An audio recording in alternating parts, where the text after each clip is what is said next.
And begin with the Pledge of Allegiance to the flag. I pledge allegiance to the flag of the United States of America and to the republic for which it stands, one nation, under God, indivisible, with liberty and justice for all. What's that?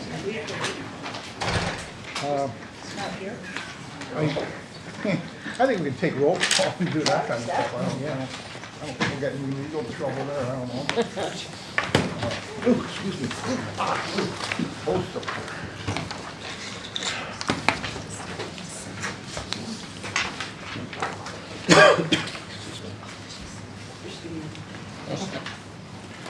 Okay, you see item 1 by notice. All financial matters shall be regarded as roll call votes.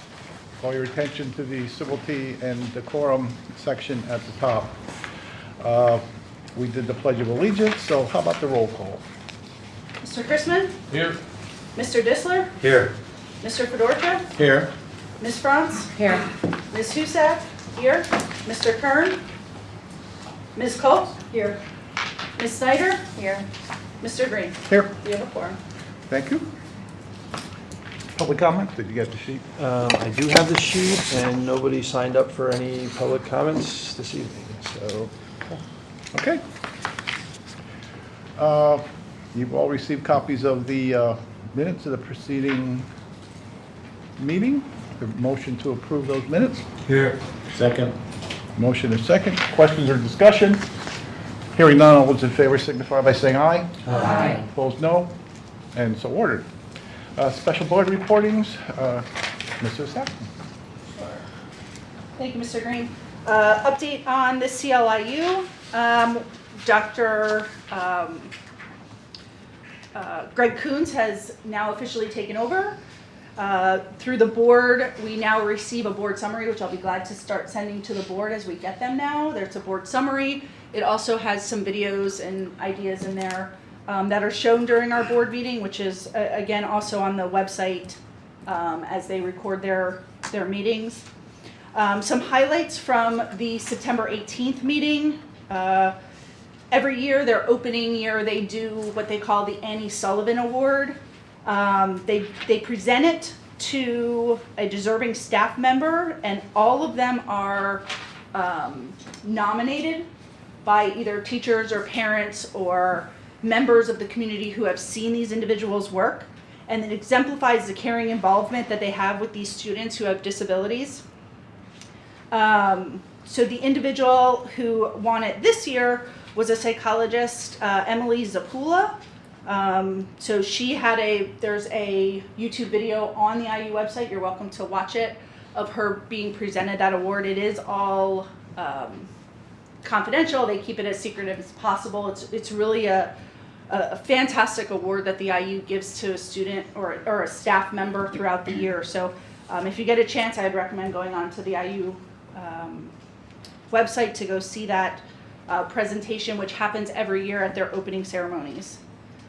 We also received an update on the extended school year. Extended school year for the IU does run from July 5th through July 27th.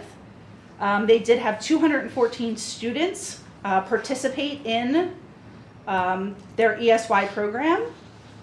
We had a handful of students in there, and most of the locations, unfortunately none are here at our site, but there is Whitehall High School, Orfield Middle School, L.B. Morris in the Jim Thorpe School District, what the IU would call LAS, which is Lehigh Learning and Achievement School, also Lehigh County Enhanced Autism, and the Carbon County Enhanced Autism. They all had students attend programs in their early school year. The last thing that we did approve during our September 18th meeting was the 2023-2024 organizational goals. The current 4 main goals that the IU is focusing on is collaboration, communication, service and commitment, and quality and economy. He did draw attention, Dr. Coons drew attention to this year's goals, which included a new communication plan and board summary, a lot of showcase around social media and what that social media plan would look like and what they would be presenting during those times. So hopefully if you follow social media, Instagram, Facebook, those types of things, The IU does have a channel, and you can see sometimes what our students are doing, as well as sometimes what the IU is presenting and putting on. So I'd recommend going out and taking a look to see.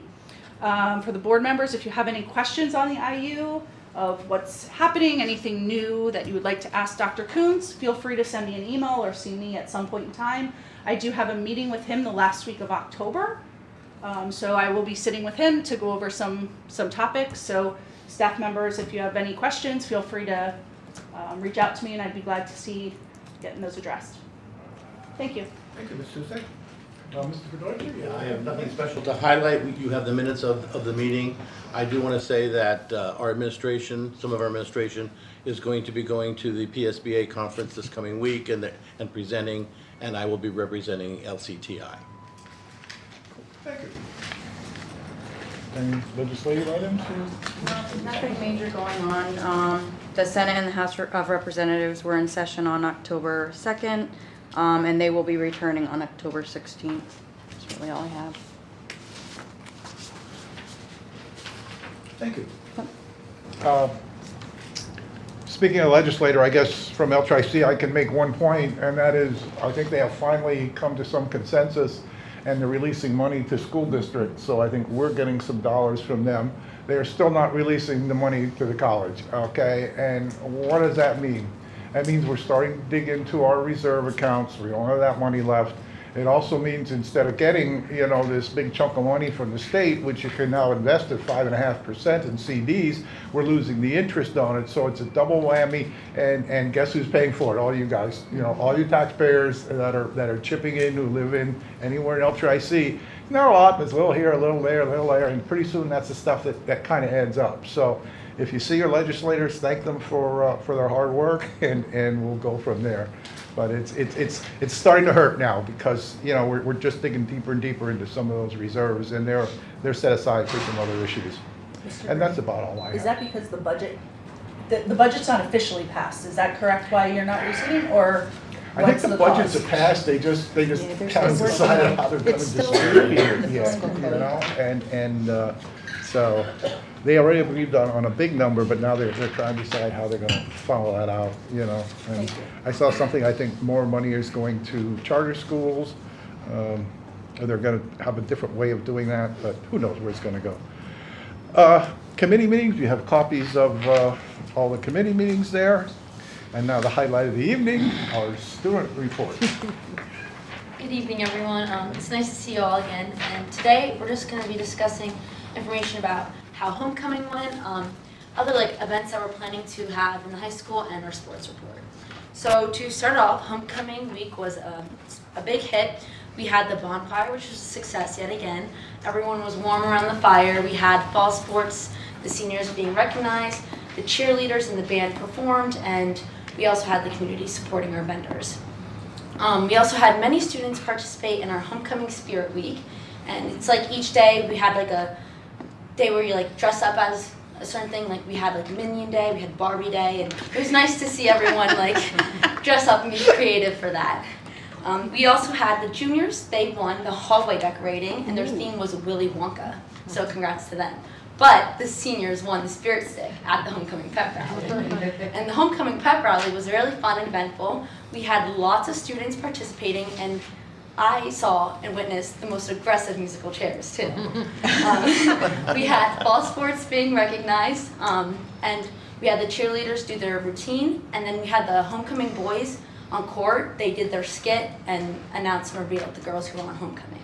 And then later that evening, we had the parade, and there was lots of families supporting and cheering on the people that were on court, and all the ambulances, the fire trucks, and all that stuff.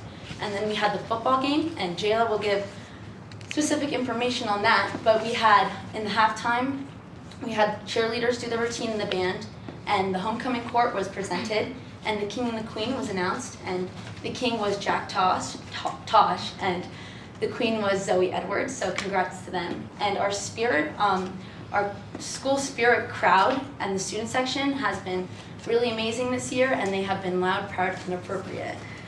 We've had also the homecoming dance, which was very fun, and this year we had the most since a long time, with over 300 students attending, And it's good to see that more students are coming and being involved in lots of school events, and everyone had fun with their dates or their friends, and they were like singing, dancing, and all that. And that's all that I have, and I'll pass it on to Chandler. Good evening, everyone. It's good to see you all here. I'm just gonna get right into it. It's not that much, but we have a total of 16 colleges coming to visit from September to November. The blood drive is on Wednesday, October 11th from 8 a.m. to 1 p.m. in the high school gym. On Thursday, October 5th, the National Honor Society had a meeting with 126 eligible students to discuss what NHS is and the application process. Nature's Preserves will be having their first project of the school year and will be cleaning up the middle school courtyard on October 14th.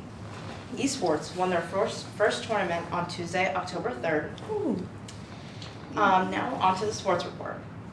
Cross country has been doing great this year. Their league meet is October 18th at 3:45 p.m. Their district meet is Wednesday, October 25th at 2:22 p.m. Field hockey is 1-14 overall and 1-11 in leagues. They had their first win against Palisades, so we congratulate them. Boys soccer is 5-9-2 overall and 3-7-1 in leagues. Their best record since 2014, which is a great accomplishment. Currently, they are number 3 in districts and have a possibility of going to districts. Girls soccer is 11-5 overall and 7-5 in their league. There are number 4 in districts and qualify for districts. Football is 3-4 overall. They won their homecoming game against Salisbury 45-13. And they have a chance of making districts. Their senior night is October 27th at 7 p.m. Fall awards night is October 6th at 6:30 in the high school auditorium. That is all I have for tonight, and thank you very much. Thank you. And I would just like to say one more thing. Earlier this evening, the girls soccer team had their game against Catasauqua, and one of our star athletes, Caitlin Barthold, just beat the school record for having the most goals. It was originally 73, and she just made 74 goals, and it will be continuing to grow. And she's a junior. Okay. Thanks for sharing. Thank you both very much. No solicitor report? Okay. Ms. Stoker? Thank you, Mr. Green. Last week, we in the district office submitted a 55-question questionnaire, which was information from the Pennsylvania Department of Education related to federal programs. Essentially, there were questions regarding our ESSER funding, what we've been spending the money on, and it's to inform PDE's Department of Federal Programs with regard to future monitoring. So we've submitted that questionnaire. We're just waiting to hear where that goes from here. With regard to our ESSER spending, our update for this month, we have expended ESSER 1 and ESSER 2. With regard to ESSER 3, we've spent the money again on many of the things that we have over the past few months, which is our technology integration specialist, salary and benefits, a kindergarten teacher, our ESSER paraprofessionals, director of educational technology, curriculum and instruction, and then also our hotspot fees. That's all I have. Thank you very much. Thank Any you. questions? Fun? I don't like the fact that all those zeros are on the bottom. I don't know, I like to see some, something left there, but thank you. That's not your fault. I'm not blaming you, so don't worry about it. Ms. Maltars, anything? Just that we had our local audit last week, and the auditors should have my reports back sometime in the month of November, and that will be distributed to the board when it's received. Currently, they didn't come back to me with any kind of findings at this point in time, so. Sounds good. So you're continuing your role of excellence? Let's hope so. Wonderful. Superintendent, Dr. Link? Thank you, Mr. Green. This evening, continuing, with our commitment to sharing out data each month at each school board meeting, except for December. Tonight, we're going to focus on a snapshot of beginning of year data at each building level with a focus on literacy, numeracy, and then for the high school, also biology.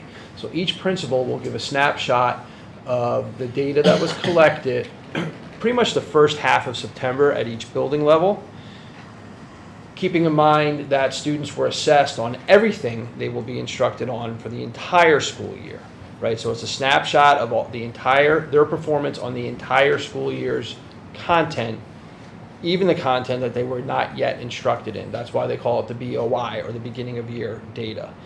In February, we'll come back with the MOI, the middle of year data. Mr. Hawes, thank you for queuing that up. And at this point, I will hand it over to Mr. Schneiderite for a review of the Peters Elementary School BOI, or beginning of year data. Oh boy, here we go. Thank you, Dr. Lynch. If we can go to the next slide, please, Dr. Stoker. It's nice to see you all this evening. Again, I'll be presenting sort of a snapshot of Peters Elementary School at the beginning of this year. We're going to start with our Dibbles Next assessment, which does assessments on early literacy. Looking from K1 and 2, you'll see 3 colors on this slide, green, yellow, and red, each representing a different level of support needed for students to be successful. Green represents core support, students who don't need any interventions at all to be successful. They're exactly where we'd like them to be. Students in the yellow being strategic support, needing some targeted interventions to be successful. And then students in the red being intensive support, students that need some intensive interventions in order to make that benchmark. At the beginning of the year, you'll see focusing on the core support, we were at 52% for kindergarten, 47% for first grade, and 59% for second grade. Typically what we see is that the second grade, being as they've been in the school now for 3 years and they're 7 and not 5, usually that leads to some better numbers as we look at the beginning. Just to highlight one thing, one interesting discussion we've had, and I'm looking at the first grade, the 47% surprised us a little bit. To let you know, those same students, when they were in kindergarten, ended the year at 69%. And we looked and said, okay, they ended 69 and they began the year 47, and it's the same exact expectation. Why is that? So in one of our on our October in-service, we sort of talked through that question. Obviously, summer slide is a possibility. You know, you take a 6-year-old brain, you know, you instruct them throughout the year, you see growth, and then you take 3 months off from explicit instruction.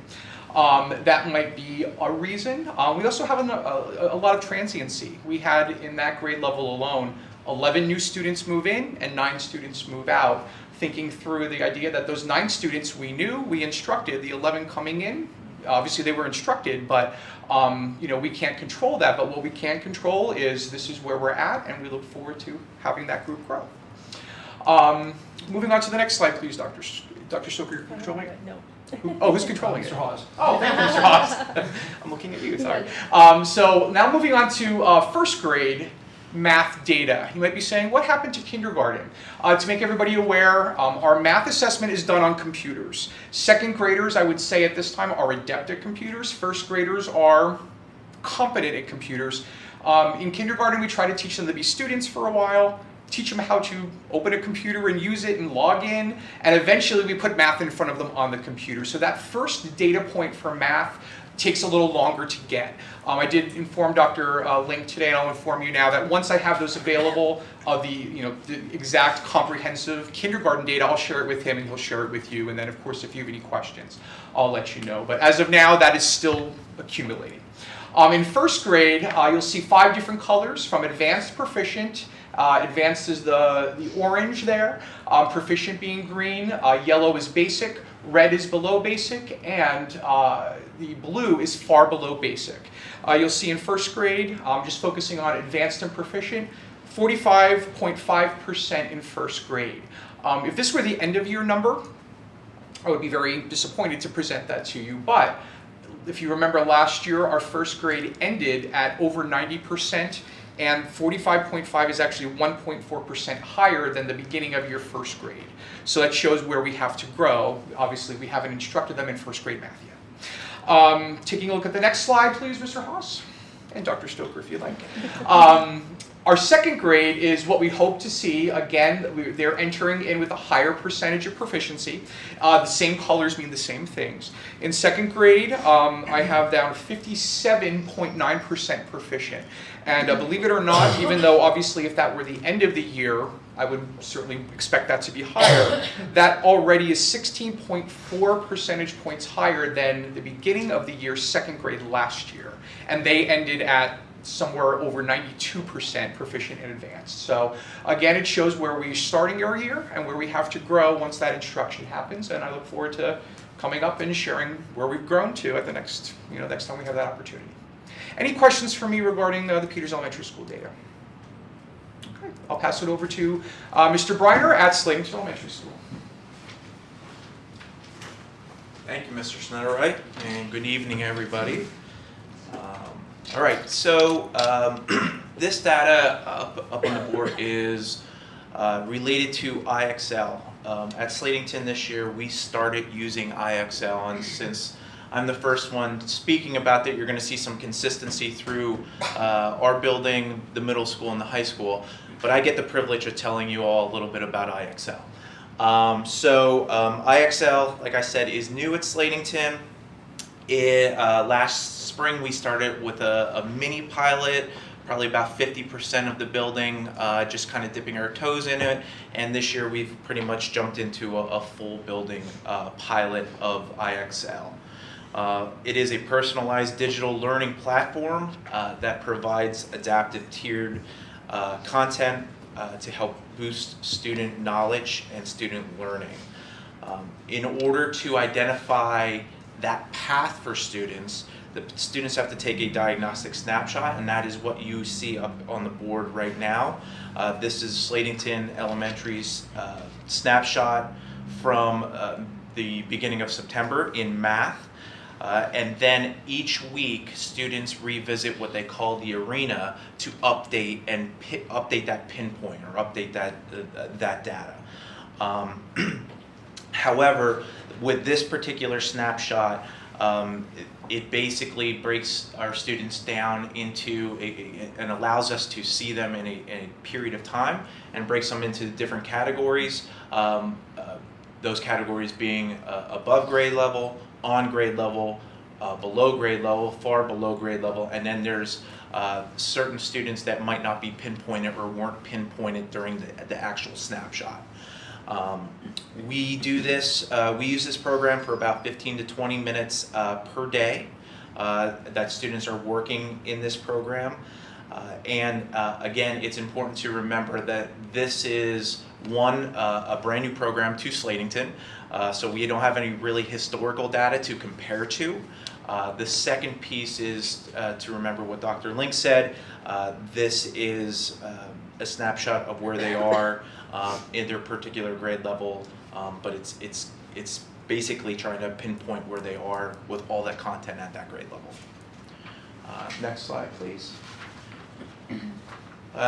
Here is a snapshot, very similar data points in terms of what it looks like or what the chart looks like, except that this is an ELA.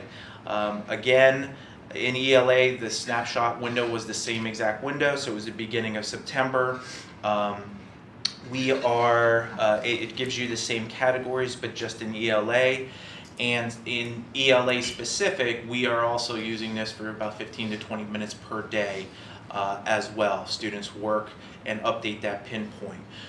One other thing that we are trying to do is take a look at IXL, comparing it to our STAR data, comparing it to CDT data that we are using to try to determine what data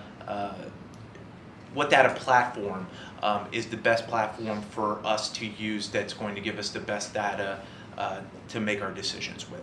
So tonight's presentation is just on IXL, but later on when we talk about the MOI, you're probably going to hear some more information about STAR and CDT from Slatington. So are there any questions for the Slatington or with the Slatington data?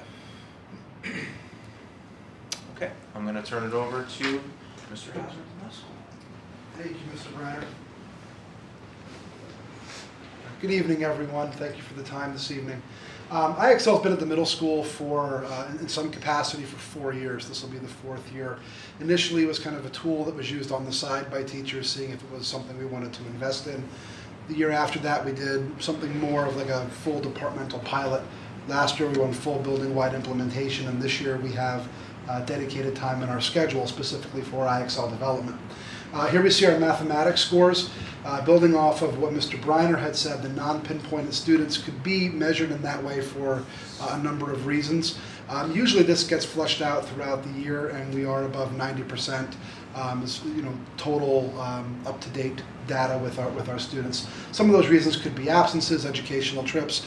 It could be students with disabilities who do not necessarily take the IXL because there are other tools that they will use, but because IXL syncs to PowerSchool, they still show up in these reports, and they may graduate to that program.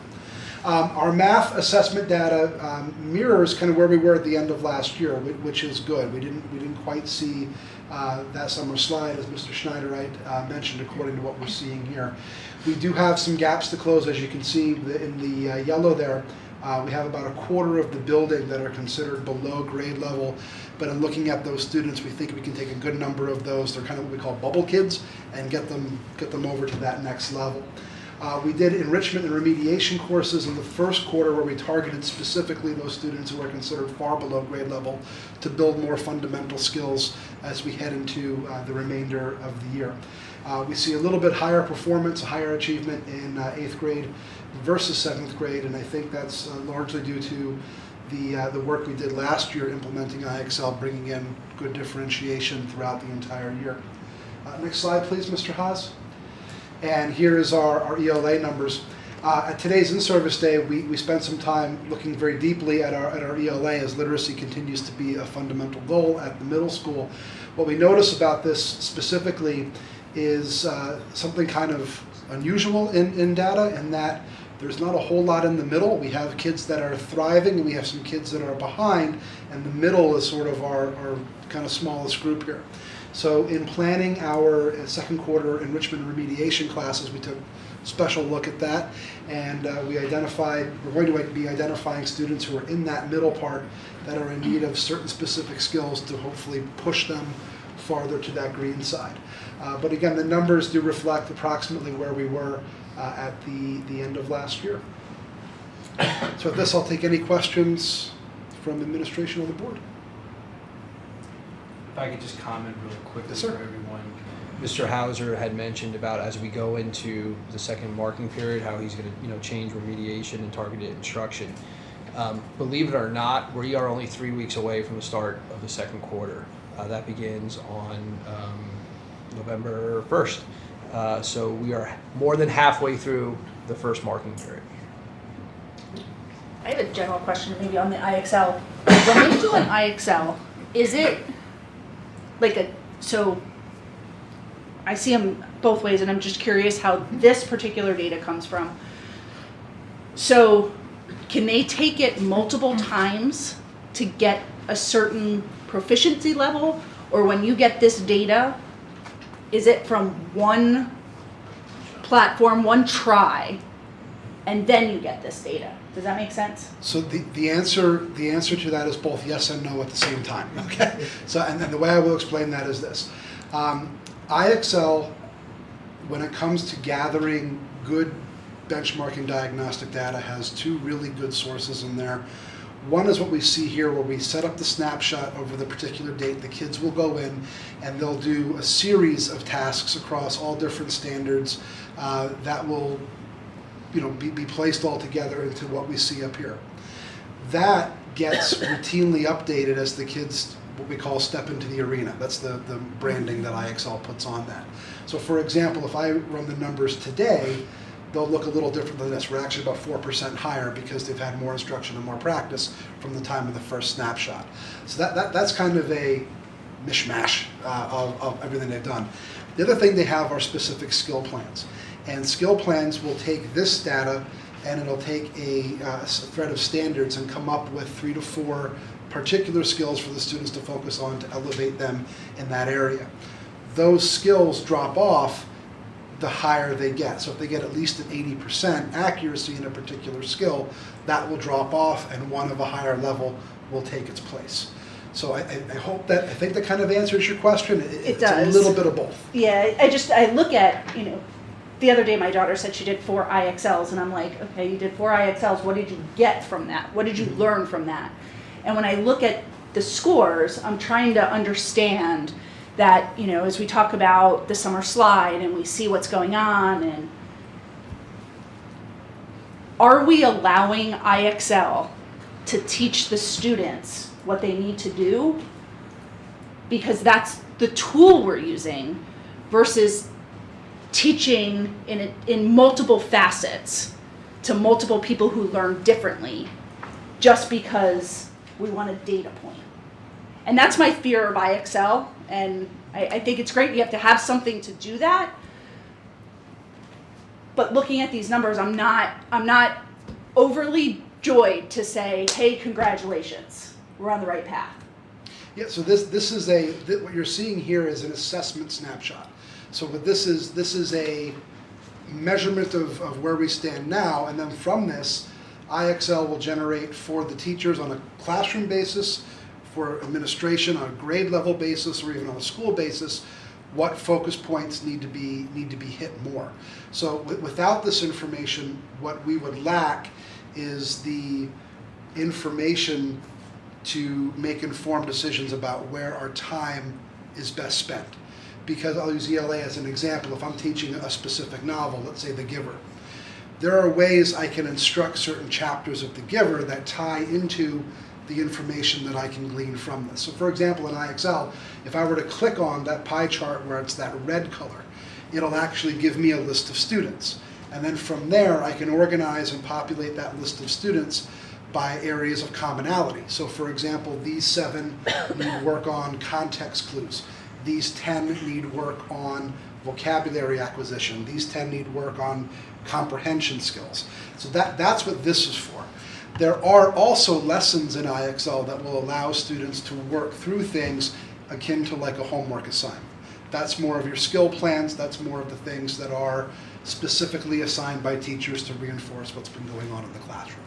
So again, the answer is a little bit of both. And our teachers are diving into this data. It's not just on an administrative level, it's a teacher creating a plan for each individual student. 4 hours this morning was spent looking at, from this graph here, different parts of IXL and getting into planning. We looked at everything from planning our enrichment and remediation at the middle school. With our new schedule, we have some block periods once per cycle, looking at how to maximize that time, all informed by what we're seeing here. Thank you. You're welcome. Anything else? All right, I'll turn things over to Dr. Bali. Good evening, everybody. So I'm very glad this is a September 5th snapshot and not a January 5th snapshot, because we're hoping our colors look a lot different up here. So ours is a little bit different. You see the not pinpointed. I want to start with those kids. So we're looking at math. Those 264 students do not currently have a math class right now. You know, when we went back and forth about should we be assessing these students, well, I think we all felt comfortable saying that if they don't have a math class right now, really we shouldn't be consistently assessing them, because almost to your point, they're not getting any instruction, but yet we're going to assess them and expect that they grow. So we're really looking at right now the growth of the kids that are taking a math course. So you will see overall we have about 186 students who are taking a math course. Now this one was, I think, given on September 6th. So as you can see, you know, our data there is not good at all. We have 1 student above grade level. We have 6 on grade level, 23 below grade level, and a huge pile of kids far below grade level. So we have a lot of work to do, which we know. So let me tell you a couple of the things that we started doing. You know, we haven't been using IXL for as long as the middle school. However, last year it was utilized, although not in a consistent fashion. And if you've heard Mike and I talk a lot about, you know, the power of consistency, speaking the same language, doing the same thing. So for the first time, we gave it on exactly the same day. All of the math teachers in their math classes gave every student that has a math course the IXL diagnostic assessment. So it was fidelity in giving the assessment. And as far as using it, which I think is a great question, we had to set very clear expectations about the use. So we expect, and I think Mr. Briner and Mr. Schneider mentioned, a certain amount of minutes every week is the expected amount. It isn't when you feel like it. It isn't when it is a differentiated practice tool to supplement what we're teaching in our classes. So, they have those expectations. We're following up on those expectations. We're getting to the point in our data dives where we're going to start expecting the teachers to meet with kids, and they're going to set their goals. We've never done that before. So we know we have a lot of work to do, but I think we have some solid plans to see some really good growth. Mr. Haas, if you wouldn't mind going to the next one. This is just a different look at math. This is the algebra section of the overall math IXL assessment. So again, those same 186 students took it. Not a whole lot of differences there, but I thought it was interesting to pull out the algebra specific because that is really the content that's going to be tested on the Algebra Keystone test. Okay, ELA.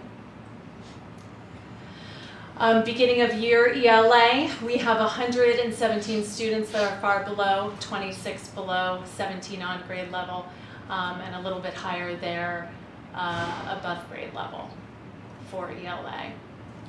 And that's consistently, ELA has consistently been a little bit stronger. And then I just wanted to show you, Steve, if you can go 2 ahead, this one. So our biology kids are taking the CDT, which, if you remember, the CDT, same makers of the Keystone test. So really, this is a really good predictor of how our kids are going to do. So we're really going to watch this closely as well.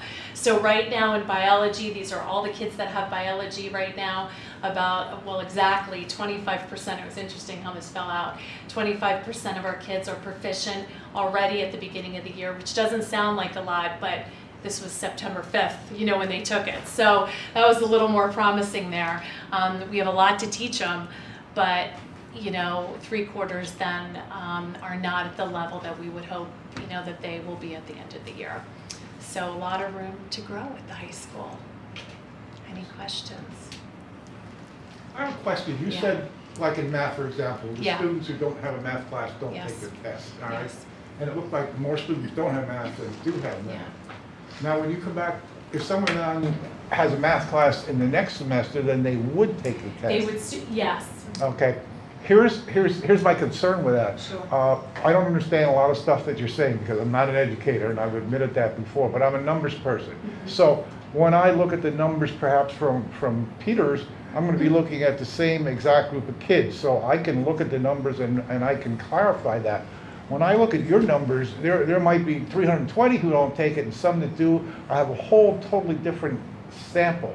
How do I look at that from a numerical perspective and determine whether what I'm seeing is a positive thing and we're really progressing at the high school, or we're just throwing out numbers? Because I would hope when you do this again in February, you would come back and you would show us these graphs and the new graphs. Say, okay, we did this, we improved here. That's the kind of stuff that I look for as the numbers person. So how do I do that in a high school? Yeah, and I mean that's a really valid question, and I think what's a little harder at the high school level is because of how we're scheduled in block. You're basically in a traditional schedule, those kids have that class all year long. Yeah. Whereas at our school, because of the block schedule, they're essentially getting 2 classes per day, over the course of a semester. So, it would I feel like it would very much, if you want. I can Go jump ahead. in. Go So ahead. Mr. Green, we would look at them as 2 different cohorts of students. So in the fall, we're going to be looking at the beginning of the year as being September, and then we're going to progress to the end of the year essentially being like December, and then they take the test in January. When we're looking at the spring student group, we'll be having those students who start in January. That would be their beginning of the year. And then they would progress through until May when they take the Keystone. So we would look at 2 different cohorts of students, but we can still add up all of the beginning of the years, all the middle of the years, and all of the end of the years to have that data for the year. So it will be the same sample then of kids that would be taking it, or students that would be taking it in February?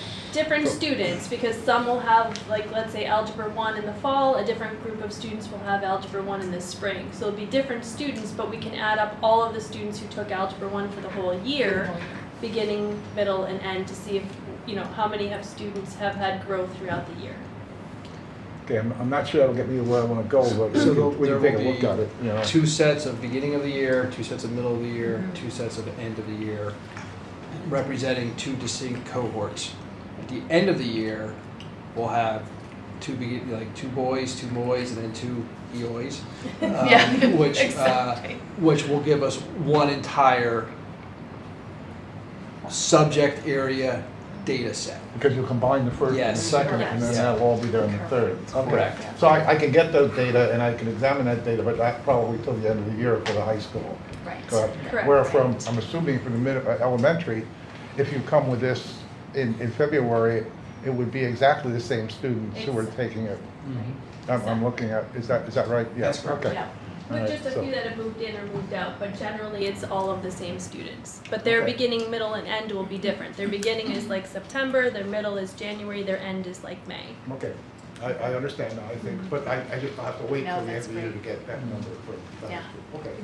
Does the non-pinpointed, does that refer to those students, or those are other students who just weren't assessed? Those are those students who do not have a math course right now. Thank you, because that would be the whole group. That's would make what I thought. That would make That would sense, make Matt. sense. So it would be all of those kids, but they're gonna get it at different time. No, my concern, Donald, was just that 268 students don't have a math class, so we're assessing a very small percentage. And then the next time it's gonna be another very small percentage, and I couldn't add those together. But if we do it all at the end of the year, then it Brings it will all make together. sense and we'll have the Okay. same numbers. So it's just, a very large percentage are not taking math, so it's hard to get a good assessment on that. But, okay, thank you, I understand. Quick question, you guys are making a change and looking at things and having students help participate in their plans. How is that information gonna be rolled to the student and or parents, guardians, so that we can assist, or our families can assist the students in those plans to help keep them accountable? Yeah, I mean, that is a great question, and if we can get to that level, that's always the level that we want to get to, right? Is how do we then communicate this to families? And we used, the STAR benchmark in a prior district, and, it wasn't until a couple years in where we got to the point where we were good enough at looking the data and being able to share that with families so we could kind of plan together. So it's like the teacher learns how to direct their instruction. Then they sit with the child and we look at goals we can set together. And then the point to where now we can bring in families. So that is the ultimate goal, to be able to get there and communicate and share those goals. And I would think at the high school level, we can do that faster, just because they're able to have those conversations with parents and show their individual graphs, and be able to explain them to their parents. When little ones, it's hard to do that. You really need a parent-teacher conference to be able to do that, and things like that. But that is always, that optimal level that you want to get to. I think that's a good segue, maybe if we go back one slide. Yeah. This is what the CDTs look like for each individual student. So kind of those strips of red, blue, and green. That's actually each individual student who's taken the assessment and where their overall score falls. So this is what can be shared out with those individual students so that they can see what their scores are, and then teachers can drill down with them into each of those components that make up, math overall, or ELA, or biology, and drill down into those different standards to say where do they need help. And the CDTs are nice because they can actually go in and click on, this standard is where the student is struggling. It takes them out to a sample question. So those sample questions students can practice those. They can goal set depending on which areas they're struggling and which areas they're succeeding. And that's where we can get to the point where, we can communicate to families at home, like, this is the type of question that your child continues to struggle with, those types of things. So when we get to the point where we're able to really understand that, because our teachers are just now getting their hands on this, to be able to look at, wow, those, 3 kids, you can draw a box around that and you can move them into a group and work with them individually and then communicate that at home, what they've been working on. So I feel like we as educators need to get good at looking and understanding what this is telling us. And then the next step is goal setting with our kids and sharing with families, because that's where the power is going to come, when we're all rowing in the same direction and knowing what we're all working on together. And I hope as you're doing that, that we continue to utilize our technical, Dr. Pine, whatever his title is these days, we utilize that across the district. Yes. We've put a lot of emphasis and a lot of money into these programs, and I still hear us saying, I do this, my team does this, I do this. I'd like to hear us start saying, we are doing this. Because right now, I don't believe, to your point, that we're rowing in the same direction. And we're not helping ourselves get to that. So I would ask the administration team to make sure that we continue to utilize the support of those that are going to the conferences and those that are planning to start hearing that shift of mindset to get us through the comprehensive plan where we're trying to grow that. It starts in kindergarten, goes through 12th grade. We got to start making those changes, and we have to start changing our own verbiage to get us to do that. And we have to start now, otherwise we're never going to get there. So I ask you guys to really start thinking differently. That's what we're asking. I'm seeing it there. We have to start thinking differently to make some changes. For sure. And just to, today was one of those days, right? So in September and October, those are 2 of our data days where our administrators have really led their teams in their buildings to drill down. In some buildings it's by content area. In some buildings it's across grade levels, or it's, content areas across grade levels, where they're actually sitting down as teams, looking at their data and then making plans. How do I make a lesson that addresses this area that's a deficit right now? Or, what are we doing well, and how can we take that and share that out with other teams, other content areas? So that work is happening. That work is happening today, especially on one of our data days.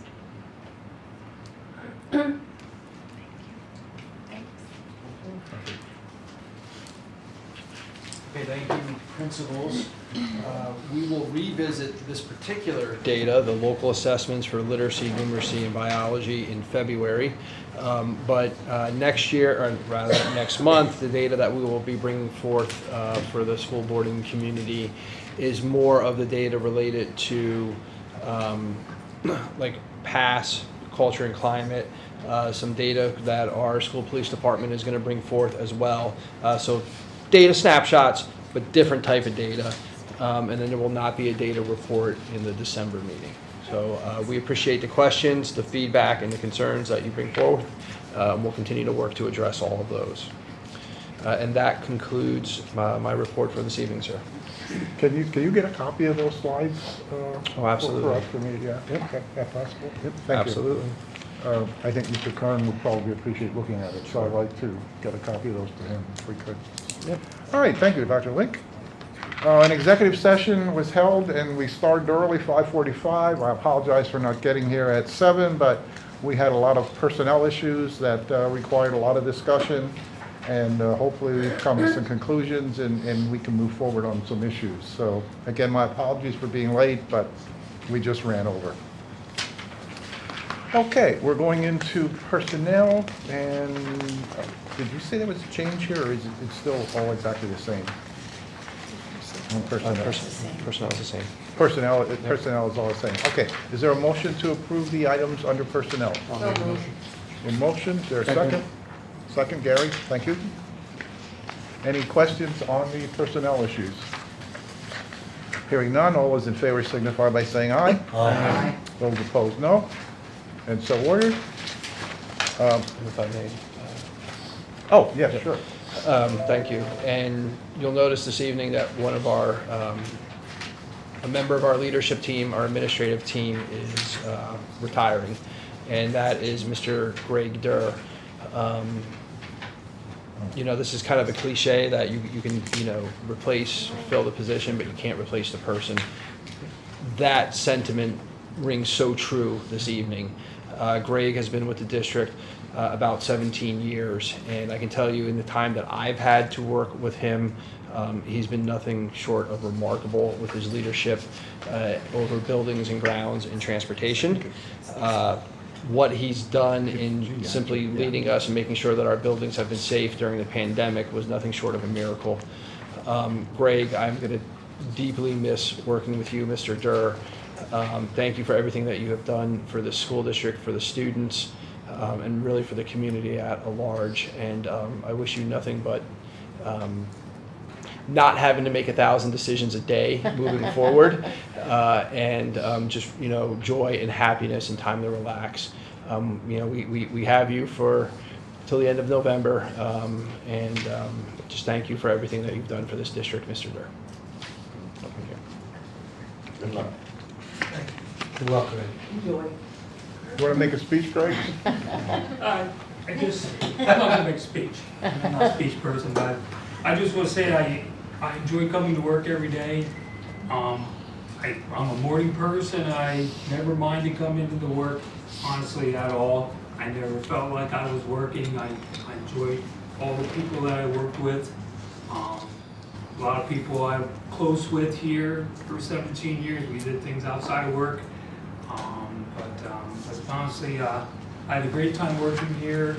A lot of nice people here to work with, a lot of friends. But thank you for everything and all the opportunities that I had while I worked here. You trusted me to make some decisions, lots of decisions, and but appreciate your support through the years. Thank you. Thank you. Thank you. Great.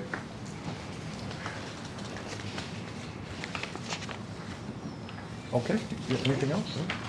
Just to make sure, where are we at? We're at policy, correct, yeah. Okay, item 5, board policies. We have a couple of policies there. Is there a motion to approve the items under policy? So moved. A motion? Second. And a second? Question on any of the policies? I think we've been over these at the policy meeting. If not, all those in favor signify by saying aye. Aye. Those opposed, no. And so ordered. Got a couple conferences on there. Motion to approve conferences. So moved. Second. Was that Donna? Made the Yep. motion? Yeah, okay, Yep. got it, thank you. You're welcome. Any questions on the conferences? Hearing none, all those in favor signify by saying aye. Aye. Opposed, no. And so ordered. Curriculum and instruction, we have a couple items, 4 items. There a motion to approve curriculum and instruction. Here. Second. You got it, Sherry? Yep. Okay, thank you. Thank you. I didn't get that one either. Any questions on curriculum and instruction? Hearing none, all those in favor signify by saying aye. Aye. Those opposed, no. And so ordered. Any old business this evening? Anyone has anything? Okay, new business. We have a whole bunch of items, and A, B, C, and D. Is there a motion to approve the new business items? So moved. Second. Motion is second. Questions on the new business items? If not, all those in favor signify by saying aye. Aye. Those opposed, no. And so ordered. Congratulations, we'll have you for another year. That's interesting. 3 years. Oh, it's 3-year contract. Yeah, okay. Thank you. Okay, items under financial, we have A to I. And it's my understanding on item G. Actually, F and G. I'm sorry? F and G. F and G, yeah. The cars that we had talked about originally, the 2023s are not available. So we'd be looking at getting 2024s at this point. So if you want to make that change on your menu. And just for full transparency, the vehicles that we are looking at were all purchased off the lot Friday afternoon at the end of the day. They do not yet have the 2014 vehicles in yet. I'm sorry, 2024 vehicles in yet. They are anticipating a price increase of anywhere from $3,000 to $5,000 for those same vehicles. So administration is recommending that they that you vote on amended F and G to authorize administration to purchase 2014 vehicles when they arrive and they are available, so we don't continue to find ourselves in the same situation that if we have to wait now until November, that those are also sold off the lot. Thank you. I would very much like to vote for 2014 vehicles. Yeah, 2014. So I know. I meant 2024, excuse me. I even wrote it down. Do I need a motion, an amendment, since I would. you would? Yeah. Okay, all right, let's do that then. I'm being advised that we should look for a motion to amend F and G, so we'll look to approve that first, an item, motion to amend F and G. I see a motion in a second. Here. Got a second? Okay. All those in favor of amending the motion, please signify by saying aye. Aye. Those opposed, no. And so ordered.